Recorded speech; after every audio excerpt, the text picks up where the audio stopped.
Alors, voici comment travailler sur un Google Doc dans l'esprit de la collaboration. Nous avons ici un texte qui est proposé pour discussion par un étudiant du Niger.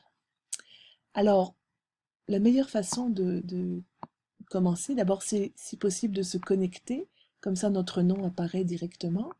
Sinon, c'est pas grave, on peut quand même travailler.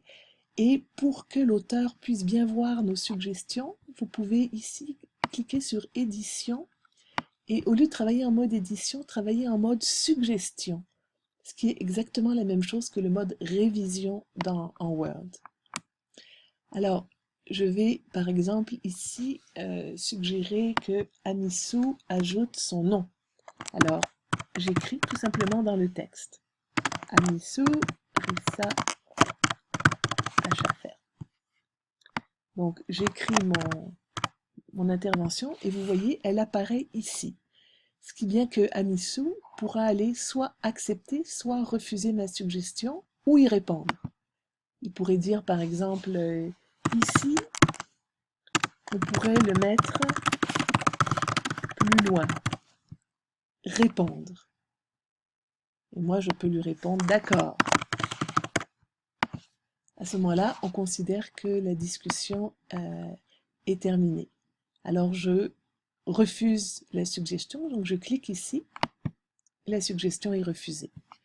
Par contre, ici, on pourrait dire, on va faire une autre correction, je voudrais couper ici le paragraphe. Alors, je fais un paragraphe, deux paragraphes, et on voit ici mon intervention encore une fois. Et là, je l'accepte, ou n'importe qui peut l'accepter. À ce moment-là, on ne voit plus la modification, tout simplement. Alors, je vais mettre un espace ici, et là, je vais laisser la modification comme ça pour que Amissou lui-même puisse aller l'accepter.